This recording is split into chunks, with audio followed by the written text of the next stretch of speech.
ಟೀಕೆಗಳನ್ನ ಮಾಡ್ತಕ್ಕಂಥದ್ದು.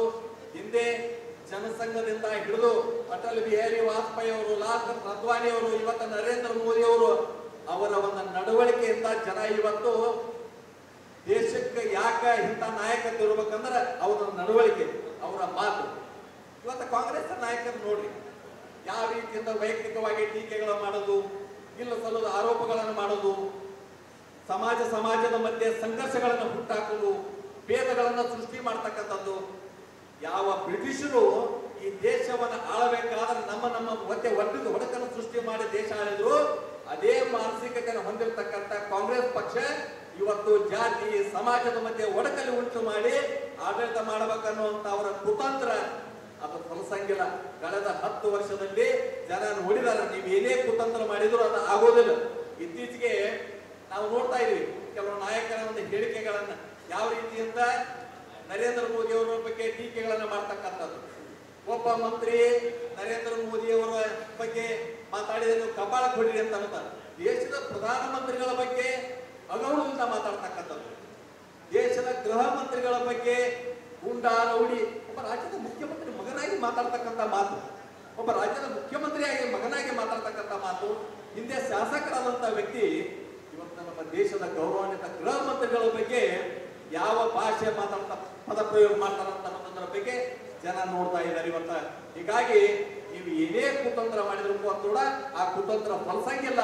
ಇವತ್ತು ಮೊನ್ನೆ ಒಂದು ಸಂದರ್ಭದೊಳಗೆ ಸಾಂದರ್ಭಿಕ ಅನುಸಾರವಾಗಿ ವ್ಯಕ್ತಿ ಬಗ್ಗೆ ಮಾತಾಡ್ತಕ್ಕಂಥದ್ದನ್ನ ಅದನ್ನ ತಿರುಚಿ ಇವತ್ತ ಕಾಂಗ್ರೆಸ್ಸಿನ ನಾಯಕರು ನಮ್ಮ ಸಂಸದರ ಬಗ್ಗೆ ಇಲ್ಲ ಸಲ್ಲದ ಮಾತುಗಳನ್ನಾಡಿ ಸಮಾಜದಲ್ಲಿ ಭೇದವನ್ನು ಸೃಷ್ಟಿ ಮಾಡ್ತಕ್ಕಂಥದ್ರೊಳಗೆ ಅವರು ಪ್ರಯತ್ನ ಕೈ ಹಾಕ್ಯಾರ ಅವರು. ಆದ್ರೆ ನಿಮ್ಮ ಪ್ರಯತ್ನ ಅದು ಫಲಸಂಗಿಲ್ಲ. ಯಾಕಂದ್ರೆ ರಮೇಶ್ ಜಿಗಜಿಣಗಿ ಅವರು ಸರ್ವಸ್ಪರ್ಶಿಯಾಗಿ ಸರ್ವವ್ಯಾಪಿಯಾಗಿ ಎಲ್ಲ ಸಮಾಜದ ಜೊತೆಗೆ ಸಂಬಂಧಗಳು ಇಟ್ಕೊಂಡು ಜೀವನ ಮಾಡಿರ್ತಕ್ಕಂಥ ಒಬ್ಬ ಸರಳ ಸಜ್ಜನ ವ್ಯಕ್ತಿ ಅನ್ನೋದ್ರ ಬಗ್ಗೆ ಇಡೀ ಜಿಲ್ಲೆ ಜನರಿಗೆ ಹಾಸುಹೊಕ್ಕಾಗಿ ಆಗಿಬಿಟ್ಟದು. ಹೀಗಾಗಿ ನೀವು ಏನೇ ಕುತಂತ್ರ ಮಾಡಿದ್ರೆ ಆಗೋದಿಲ್ಲ. ಆದ್ರೆ ಕಾಂಗ್ರೆಸ್ ನಾಯಕರಿಗೆ ನಾನು ಹೇಳಿಕೆ ಇಚ್ಛೆ ಮಾಡ್ತೀನಿ, ಯಾರ ನೀವು ಮೊನ್ನೆ ಪತ್ರಿಕೆ ಹೇಳಿಕೆಗಳನ್ನ ಕೊಟ್ಟಿರಿ ಒಂದು ಸಮಾಜದ ಬಂಧುಗಳು, ನೀವು ನಿಮ್ಮ ಪಕ್ಷದ ನಾಯಕರ ಪ್ರಶ್ನೆ ಮಾಡ್ರಿ. ಇವತ್ತು 5 ರಿಸರ್ವ್ ಕಾನ್ಸ್ಟಿಟ್ಯೂನ್ಸಿ ಒಳಗ ನಮ್ಮ ಸಮಾಜಕ್ಕೆ ನೀವು ಯಾಕೆ ಟಿಕೆಟ್ ಕೊಟ್ಟಿಲ್ಲ ಅಂತ ನೀವು ಅವರನ್ನ ಪ್ರಶ್ನೆ ಮಾಡ್ರಿ, ಅದಕ್ಕೆ ಉತ್ತರ ಅವ್ರು ಹೇಳಿ. ಬಹು ದಿನಗಳ ಕಾಲ ಸ್ವತಂತ್ರ ಬಂದ ಇತಿಹಾಸದಲ್ಲಿ ಯಾವ ಲಂಬಾಣಿ ತಾಂಡಗಳು ಕಂದಾಯ ಗ್ರಾಮ ಆಗಿದ್ದಿಲ್ಲ. ಪ್ರಧಾನಮಂತ್ರಿಗಳು ನೇರವಾಗಿ ಕರ್ನಾಟಕಕ್ಕೆ ಬಂದು ಕಲಬುರಗಿಗೆ ಬಂದು ಸಮಾಜದ ಬಂಧುಗಳ ಜೊತೆ ಬೆರೆತು 75 ವರ್ಷದ ಬೇಡಿಕೆಯನ್ನ ಅವರಿಗೆ ಕಂದಾಯ ಗ್ರಾಮವನ್ನು ಮಾಡಿಕೊಟ್ಟಿರ್ತಕ್ಕಂಥದ್ದು ಬಿಜೆಪಿ ಸರ್ಕಾರ, ನರೇಂದ್ರ ಮೋದಿ ಅವರ ಸರ್ಕಾರ, ಬೊಮ್ಮಾಯಿ ಅವರ ಸರ್ಕಾರ, ಯಡಿಯೂರಪ್ಪ ಅವರ ಸರ್ಕಾರ. ಇವತ್ತು ಕರ್ನಾಟಕದಲ್ಲಿ ಅನೇಕ ನಿಗಮಗಳನ್ನ ಸ್ಥಾಪನೆ ಮಾಡುವಲ್ಲಿ ಇವತ್ತು ಲಂಬಾಣಿ ಸಮಾಜದ ನಿಗಮವನ್ನು ಸ್ಥಾಪನೆ ಮಾಡಿ ಅದಕ್ಕೆ ಅಭಿವೃದ್ಧಿಗೆ ಅನುದಾನ ಕೊಟ್ಟು ಸಮಾಜದಲ್ಲಿ ಬದಲಾವಣೆ ತರ್ತಕ್ಕಂಥದ್ದು. ಹೀಗಾಗಿ ಪ್ರತಿಯೊಂದು ಸಣ್ಣ ಸಣ್ಣ ಸಮಾಜದ ಏಳಿಗೆಯನ್ನು ಬಯಸ್ತಕ್ಕಂಥ ಕೆಲಸ ಮಾಡ್ತಕ್ಕಂಥದ್ದು ಭಾರತೀಯ ಜನತಾ ಪಕ್ಷ. ಭಾರತೀಯ ಜನತಾ ಪಕ್ಷ ಎಲ್ಲಿ ಯಾವುದೋ ಒಂದು ಸಮಾಜವನ್ನ ಗುರಿಯಾಗಿಟ್ಕೊಂಡು ಎಂದೂ ಕೆಲಸ ಮಾಡೋದಿಲ್ಲ. ಎಲ್ಲ ಸಮಾಜವನ್ನು ವಿಶ್ವಾಸಕ್ಕೆ ತೆಗೆದುಕೊಂಡು ಕೆಲಸ ಮಾಡ್ತಕ್ಕಂಥ ಒಂದು ಪ್ರಯತ್ನ ಮಾಡ್ತಕ್ಕಂಥದ್ದು ಬಿಜೆಪಿ. ಹೀಗಾಗಿ ಬಿಜೆಪಿ ದೇಶಕ್ಕೆ ಅನಿವಾರ್ಯ ಅನ್ನುವಂಥ ಸ್ಥಿತಿ ಒಳಗ ಇವತ್ತಿನ ಆಡಳಿತ ಕಾರ್ಯವೈಖರಿ ನಮ್ಮದು ನಡೆದದ. ನಿಶ್ಚಿತವಾಗಿ ನಾನು ನಮ್ಮ ಇಲ್ಲಿ ಇರ್ತಕ್ಕಂಥ ನಮ್ಮ ಪದಾಧಿಕಾರಿಗಳು ನಾವು ಇವತ್ತು ಕರೆದಿರ್ತಕ್ಕಂಥ ಸಭೆ ಚುನಾವಣೆಯನ್ನು ಗೆಲ್ಲಬೇಕಾದ್ರೆ ನಾವು ಬೂತ್ಗಳನ್ನು ಗೆಲ್ಲಬೇಕಾಗಿದೆ.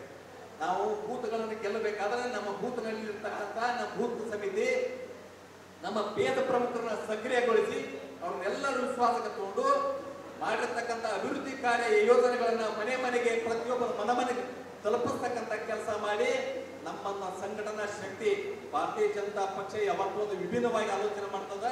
ನಮ್ಮದೇ ಆದಂತಹ ಸಂಘಟನೆ ಸಾಮರ್ಥ್ಯವನ್ನ ಬಳಕೆ ಮಾಡಿಕೊಂಡು ಆ ಸಂಘಟನೆಯನ್ನ ನಮ್ಮ ಸಂಘಟನೆಯಲ್ಲಿರ್ತಕ್ಕಂಥ ವ್ಯಕ್ತಿಗಳನ್ನ ಜೋಡಿಸಿಕೊಂಡು ನಮ್ಮ ಒಂದು ಕಾರ್ಯ ಚಟುವಟಿಕೆಗಳಿಂದ ಚುನಾವಣೆಯನ್ನ ಎದುರಿಸಿ ನಾಳೆ ಮೇ 7ನೇ ತಾರೀಕಿನ ಚುನಾವಣೆ ದಿನಾಂಕ ಆದ ನಂತರ ಯಾವತ್ತು ಫಲಿತಾಂಶ ಬರ್ತದೆ ಕರ್ನಾಟಕದಲ್ಲಿ ಅತಿ ಹೆಚ್ಚು ಮತಗಳ ಅಂತರದಿಂದ ಗೆಲ್ಲಿಸತಕ್ಕಂತ ಒಂದು ಪ್ರಯತ್ನ ನಮ್ಮ ಕಾರ್ಯಕರ್ತರು ಮಾಡಬೇಕನ್ನುವಂತ ಒಂದು ಮಾತನ್ನ